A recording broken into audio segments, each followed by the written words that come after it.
So you're thinking about buying your first home here in Florida. It's a super exciting and a little bit nerve-wracking time. One of the great things about technology these days is there's abundant information online to help you get started in your search. But one of the bad things about shopping online is it absolutely and very conveniently leaves out some of the most critical aspects to actually being able to purchase and close on your dream home. Today's video is all about some of the very common mistakes home buyers, especially first-time home buyers, make when buying a home.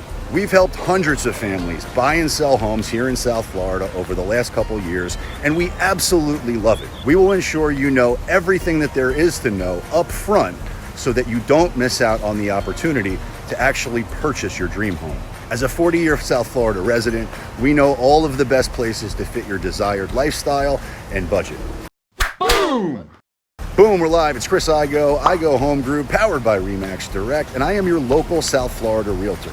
If you're new to the channel and want to learn everything that there is to know about what it's like to eat, live, work, play, and thrive right here in South Florida, then click the subscribe button now and tap the bell to be notified every single time I do a new video.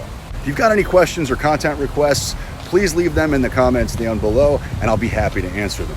First-time buyer markets are typically the busiest and most competitive markets. Now, it varies regionally and by price point, but by and large, South Florida is a hyper-competitive market. There are always more buyers than there are sellers, and in a hyper-competitive market like we're in right now more than at any other time in your life, you've got to go in with power. The biggest mistake that first-time home buyers make is that they forget that they need closing costs. And not just the 10 or 20% that you're going to need for a down payment. And yes, I'm aware that there are programs that are lower than that, but also the 3 to 4% that's required in additional closing costs. The loan you get will be determined by your credit rating. So you've got to straighten out all of the mistakes that there are there. And there are mistakes in everybody's credit rating.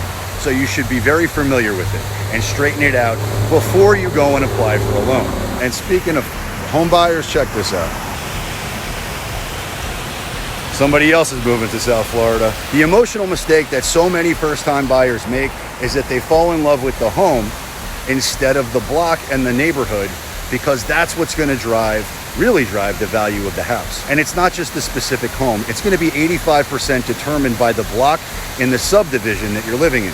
You are much better off falling in love with a good block and a home which needs a little bit of TLC than falling in love with an over-improved house on the wrong block in the wrong subdivision.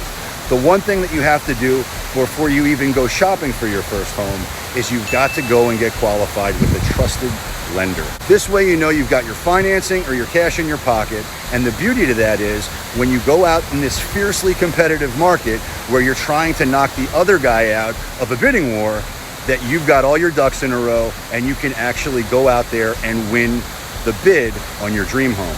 So if you're even thinking about moving to South Florida, you've got to give me a call, reach out, send me a text, a DM, a smoke signal, a carrier pigeon, by any means necessary, because we've got your back when you're moving to South Florida. And until next time, peace.